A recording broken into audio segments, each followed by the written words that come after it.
In today's video, we explore how these 5 people were eaten alive after sneaking into zoo enclosures. From a maintenance worker who took one fatal shortcut, to a teenager filming himself to impress a girl. But first, let's witness how a former zookeeper's decade of experience meant nothing when he removed the barriers that had kept him safe. It was May 17, 2015. The humid Florida evening settled over the Miami-Dade Zoological Park as the last visitors departed through the main gates. Security lights cast long shadows across the empty pathways, illuminating the tropical landscape that surrounded the sprawling facility. The air hung thick with the scent of jasmine and the distant sounds of nocturnal animals beginning their evening routines. Daniel Kerr had spent countless nights like this during his decades-long career as a senior zookeeper, but tonight was different. The 47-year-old former employee sat in his weathered Honda Civic in the staff parking lot, watching the familiar patterns of the evening shift through tired eyes. Since his retirement 6 months earlier, Daniel had struggled with the transition to civilian life. His small apartment felt suffocating compared to the open spaces he once called home, and the silence was deafening without the constant chorus of his former charges. The big cat section had been Daniel's domain for over 10 years. He had developed what he believed were special relationships with each animal, particularly with Caesar, an 8-year-old male African lion who had arrived as a cub. Daniel often spoke to colleagues about their silent understanding, claiming he could read the animal's moods and intentions better than anyone else on staff. His supervisors had grown concerned about his emotional attachment, noting how he would linger after shifts, speaking softly to the lion through the reinforced barriers.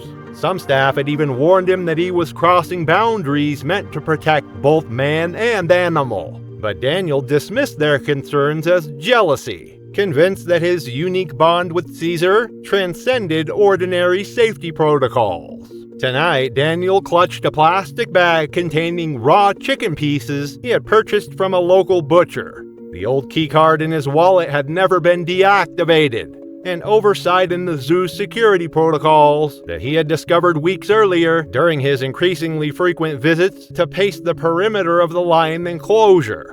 Despite multiple visits during off hours, no system flagged the reactivated card, a failure that would later be scrutinized.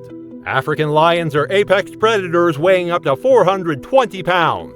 Equipped with retractable claws measuring up to 1.5 inches and canine teeth designed to deliver crushing bite forces exceeding 650 pounds per square inch.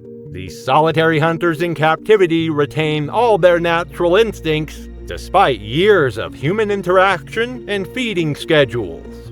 At 11:47 p.m., Daniel used his keycard to access the rear service gate leading to the shift enclosures behind the main lion habitat. Security footage would later show him removing his shoes and socks before entering Caesar's holding area, the raw meat clutched in his left hand. The lion, who had been resting near the back wall, immediately stood and approached with the fluid grace characteristic of his species. Daniel extended the chicken pieces toward Caesar, speaking in the same soft hues he had used during feeding times years earlier. The lion's amber eyes fixed on the intruder as his massive frame tensed. Without warning or provocation beyond the presence of an unauthorized human in his territory, Caesar launched himself forward with explosive power. The 380-pound predator struck Daniel's center mass, his front paws connecting with the man's chest and driving him backward onto the concrete floor. Daniel's head struck the ground with a sickening crack as Caesar's claws punctured through his shirt and into the soft tissue beneath. The lion's jaws clamped down on Daniel's throat, crushing his larynx and severing the carotid artery in a single, practiced motion. Caesar dragged the lifeless body to the far corner of the enclosure, his powerful neck muscles working to position his prey. The lion began feeding immediately, starting with the soft abdominal tissue as his instincts dictated. The attack lasted less than 30 seconds from initial contact to fatal injury. The overnight security guard discovered the scene during his routine 2 a.m. patrol, immediately alerting emergency services and zoo management. Paramedics pronounced Daniel dead at the scene, though the extensive trauma made resuscitation impossible. Caesar remained calm throughout the recovery operation, showing no signs of agitation as tranquilizer-equipped staff secured the area. Zoo officials conducted a thorough investigation, reviewing security footage and interviewing former colleagues about Daniel's recent behavior. The facility implemented immediate changes to its keycard deactivation procedures and increased perimeter security.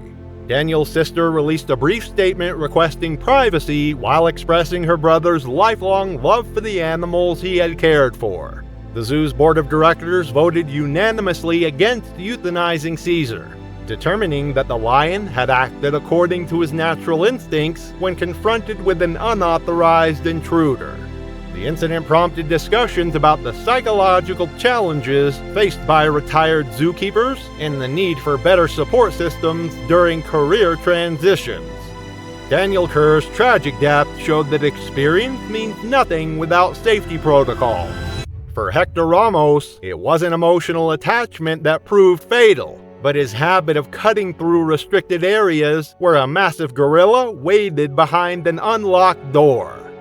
It was September 2nd, 2016, at the Lincoln Park Zoo in Illinois, when the autumn air carried the scent of fallen leaves and the distant rumble of an approaching thunderstorm. The sprawling 35-acre facility buzzed with its usual afternoon activity, though the darkening skies had begun driving visitors toward covered areas and indoor exhibits.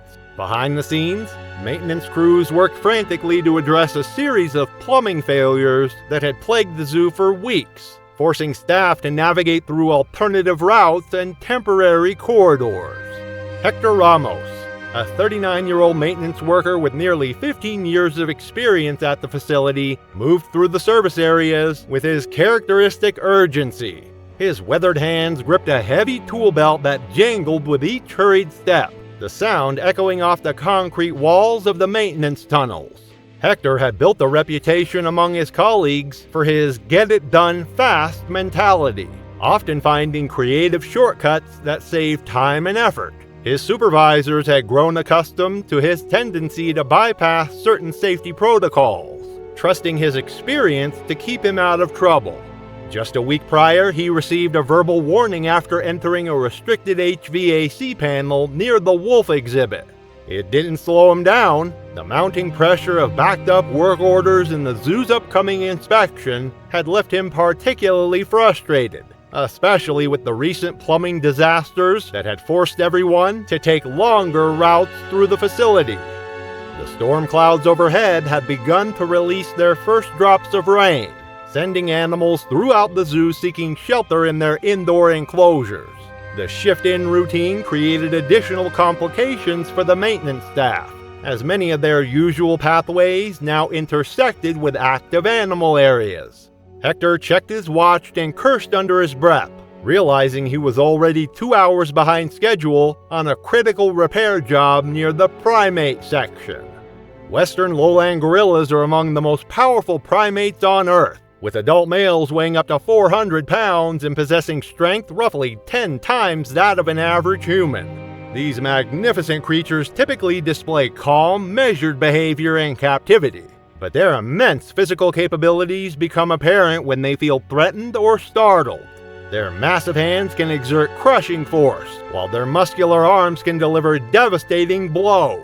Despite their generally peaceful nature, gorillas maintain strict territorial instincts and respond aggressively to sudden intrusions or perceived threats to their domain. Desperate to make up lost time, Hector remembered an old maintenance corridor that had been sealed off during recent renovations. The rusty padlock yielded easily to his bolt cutters, and he pushed through the heavy metal door without checking the updated facility maps. The narrow passage stretched ahead in dim lighting, appearing to lead directly toward his destination. His tool belt clanged rhythmically against the walls as he moved forward, the metallic sounds amplifying in the confined space. Unknown to Hector, the corridor emerged directly behind the indoor gorilla exhibit, where a massive 380-pound male had taken refuge from the approaching storm. The timing proved catastrophic, as zoo staff had just begun the afternoon feeding routine. The sudden metallic clattering of Hector's tools pierced the relative quiet of the enclosure, causing the enormous silverback to whip around toward the unexpected sound. The gorilla's territorial instincts triggered immediately. With explosive force, the animal launched itself toward the maintenance entrance, its powerful legs propelling its massive frame across the enclosure in seconds. Hector barely had time to register the approaching danger before 380 pounds of muscle and bone collided with his body, sending him crashing to the concrete floor with bone-crushing impact. The gorilla's massive hand seized Hector's torso, lifting him effortlessly before slamming him repeatedly against the ground. Each impact produced sickening thuds as ribs cracked and internal organs suffered devastating trauma. The animal's powerful arms delivered blow after crushing blow, while Hector's body went limp under the relentless assault. His skull fractured against the concrete as the gorilla continued its attack, driven by pure instinct to eliminate the perceived threat to its territory. Zoo staff responded within minutes to the commotion, but their tranquilizer darts took precious time to take effect on the massive animal. By the time they could safely enter the enclosure, Hector lay motionless, his body bearing the devastating evidence of the gorilla's overwhelming strength. Paramedics pronounced him dead at the scene, his injuries too severe for any possibility of survival. The incident prompted an immediate investigation by both zoo officials and city safety inspectors, leading to comprehensive reviews of all maintenance protocols and facility access points. The old corridor was permanently sealed, and new tracking systems were implemented to monitor staff movements throughout the facility. Hector's family received support from the zoo community, though they struggled to understand how such an experienced worker could have made such a fatal miscalculation. The tragedy served as a stark reminder of the immense power contained within the zoo's animal exhibits, even for those who worked around them daily. Enhanced safety training became mandatory for all staff members, with particular emphasis on the unpredictable nature of wild animals in captivity. Hector's death would not be the last to result from a desperate search for shelter. 3 years earlier, Nathaniel Price had made his own fatal miscalculation in Denver, seeking warmth behind a door marked Z5, where a snow leopard waited in silent ambush. It was January 14, 2013, when the bitter Colorado winter gripped Denver with an unforgiving embrace. The Denver Zoo sat silent under a blanket of fresh snow, its pathways empty and gates locked against the sub-zero temperatures that had plummeted to minus 10 degrees C. Street lamps cast long shadows across the frozen landscape, illuminating the crystalline formations that clung to every surface. The city's homeless population had scattered to whatever shelter they could find, desperately seeking refuge from the deadly cold that claimed lives each winter. Nathaniel Price, a weathered 52-year-old man, had been living on Denver's streets for nearly 4 years. His graying beard was matted with ice crystals, and his worn jacket provided little protection against the Arctic blast that swept through the urban corridors. Having exhausted his usual options for warmth, including the overcrowded shelters and heated subway grates, Nathaniel found himself walking along the zoo's perimeter fence. The facility's buildings appeared to offer the kind of shelter that could mean the difference between surviving the night and becoming another winter casualty.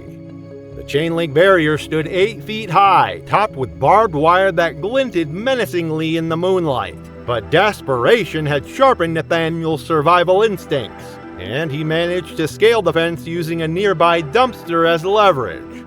His hands, numb from the cold, barely registered the cuts from the wire as he dropped into the zoo grounds. The snow crunched beneath his feet as he moved between the darkened exhibits, searching for any structure that might provide warmth. Snow leopards are among nature's most perfectly adapted predators, built for survival in the harsh mountain ranges of Central Asia. These magnificent cats possess incredibly dense fur that can withstand temperatures as low as minus 40 degrees Celsius.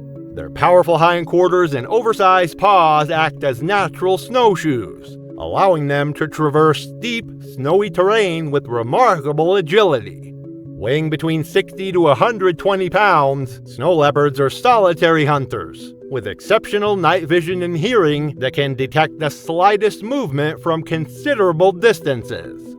Nathaniel's eyes fell upon a small concrete building with steam rising from vents along its roof. A weathered metal sign read, "Boiler Room, authorized personnel only," but the promise of warmth overrode any concern about trespassing.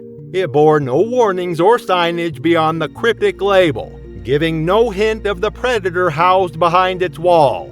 The structure looked exactly like the utility buildings he'd seen at countless facilities. Nothing to suggest the horrors within. Using a piece of metal debris, he pried at the door's locking mechanism until it gave way with a sharp crack. The interior was blessedly warm, filled with the steady hum of heating equipment and pipes that radiated life-saving heat along the walls. What Nathaniel couldn't have known was that Z5 served as an auxiliary keeper chamber, connected directly to the snow leopard habitat through a reinforced passage. The female snow leopard, a 7-year-old specimen named Kira, had been resting on a rocky ledge within her enclosure when the unfamiliar sounds and scents reached her acute senses. Nathaniel settled beneath the heating pipes, finally feeling warmth return to his extremities. The relief was overwhelming as he curled into a tight ball, his body beginning to thaw from the night's brutal assault. But his presence had triggered something primal in the predator beyond the connecting passage. Kira moved with the silent precision that had evolved over millennia. Her padded paws made no sound as she approached the partially open passage door. The scent of an intruder filled her nostrils, activating hunting instincts that recognized no distinction between prey and trespasser. The attack came without warning. Kira's powerful frame exploded through the passage opening, her 100-pound body striking Nathaniel with devastating force. Her massive paws, equipped with razor-sharp retractable claws, made contact with his torso, puncturing through his jacket and into the flesh beneath. The impact drove him against the concrete wall with bone-crushing intensity. Nathaniel's ribs cracked under the initial assault, sharp fragments piercing his lungs and causing immediate internal bleeding. Kira's jaws, capable of exerting over 400 pounds of pressure per square inch, clamped down on his neck and shoulder area. Her 4-inch canine teeth penetrated deep into vital arteries, severing the carotid and causing massive hemorrhaging. The snow leopard's killing bite was swift and efficient. Her powerful jaw muscles compressed Nathaniel's windpipe while her claws raked across his chest and abdomen, opening deep lacerations that exposed internal organs. The combination of blood loss, trauma, and asphyxiation proved fatal within minutes. Zoo security discovered the scene the following morning during routine facility checks. The investigation revealed that Nathaniel had inadvertently entered a restricted area connected to the snow leopard habitat. Officials determined that the death resulted from unauthorized trespassing rather than any failure of zoo safety protocols. Zoo administrators decided against euthanizing Kira, recognizing that she had acted according to her natural instincts when confronted with an intruder in her territory. Nathaniel Price's death wouldn't be the last from miscalculating captive predators. 5 years later, Maxwell Eddins entered the Audubon Zoo with his worn journal, convinced his reptile knowledge would protect him from the ancient predators in Louisiana's murky waters. It was April 9, 2018, when the humid Louisiana air hung thick over the Audubon Zoo in New Orleans. The sprawling 58-acre facility sat nestled in the heart of Uptown, its ancient oak trees draped in Spanish moss, creating an eerie canopy over the darkened pathways. The zoo had closed hours earlier, leaving only the distant sounds of nocturnal animals and the gentle lapping of water against concrete barriers in the Louisiana Swamp exhibit. Maxwell Max Edens had been living out of his rusted Honda Civic for 3 months, drifting through the Gulf Coast states with nothing but a weathered leather journal and an obsession that had cost him everything. The 31-year-old had once been a promising herpetology student at Louisiana State University, until his unconventional theories about reptilian communication led to his dismissal from the program. His professors had grown concerned when Max began claiming he could sense the emotional states of alligators and snakes through what he called primal frequency reading. Since leaving academia, Max had been documenting his encounters with reptiles across the South, convinced he was gathering material for a groundbreaking book about human-reptile connections. His journal contained detailed sketches and rambling notes about unspoken bonds and ancient communication methods. He had spent the previous week camping in City Park, studying the zoo's layout and researching their reptile collection online. That evening, Max had discovered what he believed was crucial information buried in a 5-year-old blog post claiming that zoo alligators were routinely tranquilized during overnight hours for safety maintenance. The outdated and completely false information became the foundation for his most dangerous assumption yet. The American alligator represents one of nature's most perfectly evolved predators, unchanged for over 200 million years. These apex hunters can grow up to 14 feet in length and possess one of the strongest bite forces in the animal kingdom, measuring over 2,980 pounds per square inch.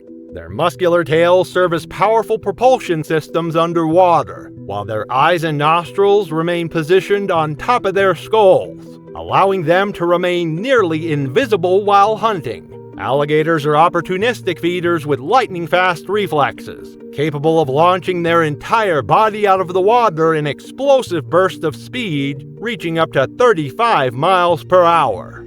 Max had scaled the perimeter fence near the Louisiana Swamp exhibit just after midnight, his bare feet making soft contact with the wooden boardwalk that wound through the recreated wetland habitat. The exhibit housed several American alligators in a naturalistic environment complete with cypress trees, native vegetation, and a murky lagoon designed to mimic the Atchafalaya Basin. Max removed his shoes and socks, rolling up his pants as he prepared to enter what he believed was a safe environment filled with sedated animals.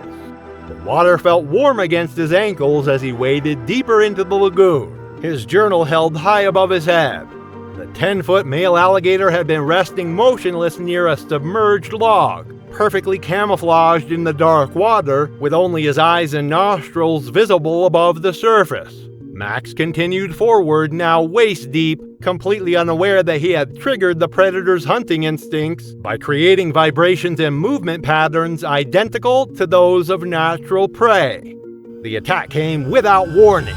The massive alligator exploded from the water with devastating force, its powerful jaws clamping down on Max's torso just below his rib cage. The crushing bite force immediately fractured multiple ribs and punctured his lung, while the alligator's razor-sharp teeth penetrated deep into his abdomen. Max's journal flew from his hands as the predator's death roll began, the signature hunting technique that involves rapid spinning to disorient prey and cause massive tissue damage. The alligator's powerful tail drove them both underwater as it continued the violent rotation, each turn tearing through muscle and organs while Max's body went limp from shock and blood loss. The murky water turned dark as the predator's instincts took over, dragging its prey toward the deeper section of the lagoon where it could properly subdue and consume the meal. Within minutes, Max's body had been completely dismembered by the alligator's methodical feeding behavior, his remains disappearing into the depths of the artificial swamp. Zoo security discovered the breach the following morning, when they found Max's abandoned shoes and scattered pages from his journal along the boardwalk. The Louisiana Swamp exhibit was immediately closed as authorities launched a comprehensive search of the facility. Wildlife officials used specialized equipment to capture the 10-foot male alligator, and a subsequent necropsy revealed human remains in the animal's stomach, confirming the tragic outcome. The Audubon Zoo released a statement emphasizing its commitment to visitor safety while expressing condolences to Max's family. His sister traveled from Oregon to New Orleans, describing Max as a troubled but passionate individual who had lost his way after leaving university. The zoo implemented additional overnight security measures and reinforced all perimeter barriers following the incident. The captured alligator was euthanized according to standard protocol, though wildlife experts noted that the animal had simply followed its natural predatory instincts when presented with what it perceived as prey in its territory. Max Eden's death wouldn't be the last from overconfidence in zoo security. 10 months earlier, 17-year-old Carson Bell made his own deadly miscalculation at the San Diego Zoo, attempting to impress a girl with a stunt that brought him face-to-face with a Malayan tiger.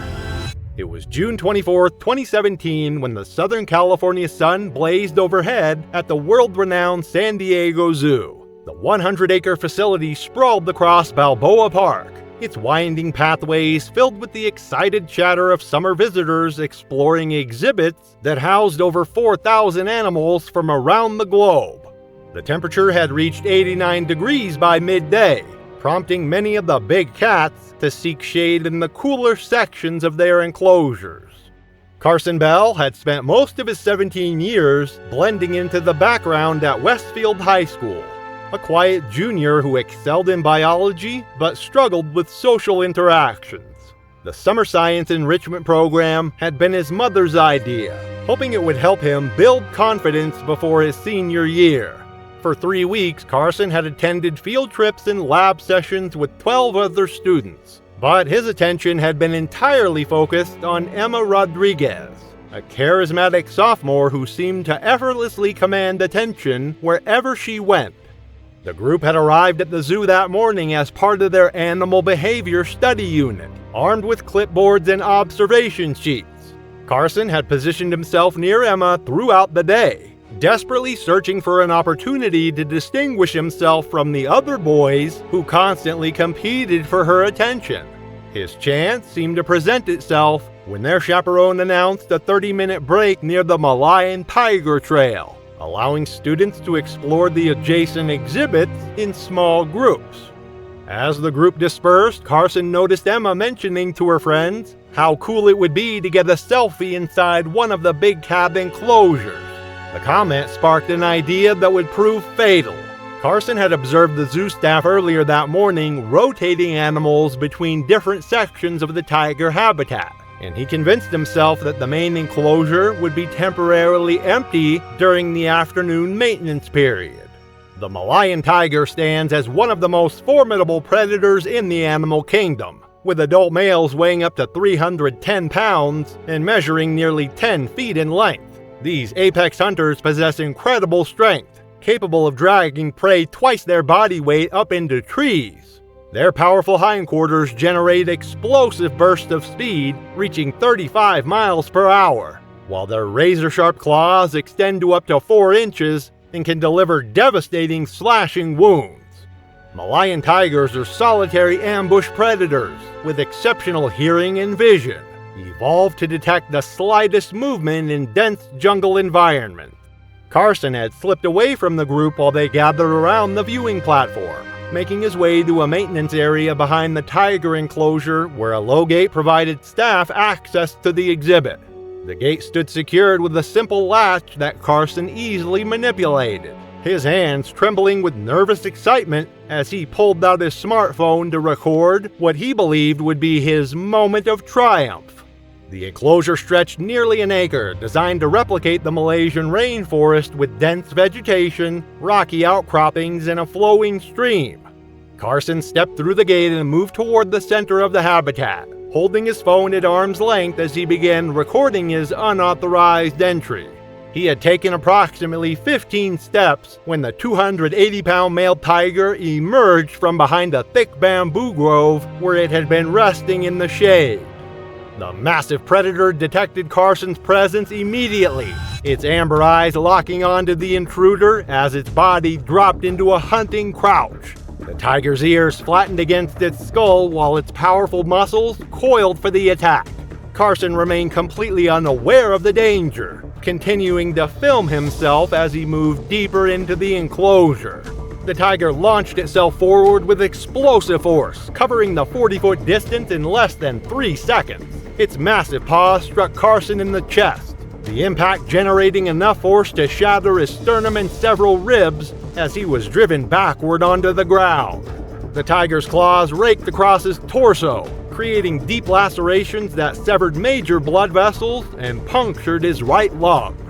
Carson's phone flew from his grasp as the tiger's jaws clamped down on his neck and shoulder, its 4-inch canine teeth penetrating through muscle and crushing his clavicle. The predator's bite force of over 1,000 psi caused immediate damage to his carotid artery and jugular vein, while its powerful jaw muscles maintained their grip as Carson's body went into shock from massive blood loss. The tiger maintained its hold for several minutes, its instincts driving it to ensure the threat was neutralized. Carson's movement ceased as his blood pressure dropped critically low, his body becoming limp beneath the predator's weight. The attack had lasted less than 5 minutes from initial contact to fatal conclusion. Zoo visitors on the viewing platform began screaming when they witnessed the attack, immediately alerting security personnel who radioed for emergency response teams. Veterinarians arrived within minutes and used tranquilizer darts to sedate the tiger, allowing paramedics to extract Carson from the enclosure. Despite immediate medical intervention, Carson was pronounced dead en route to UC San Diego Medical Center from severe blood loss and traumatic injuries.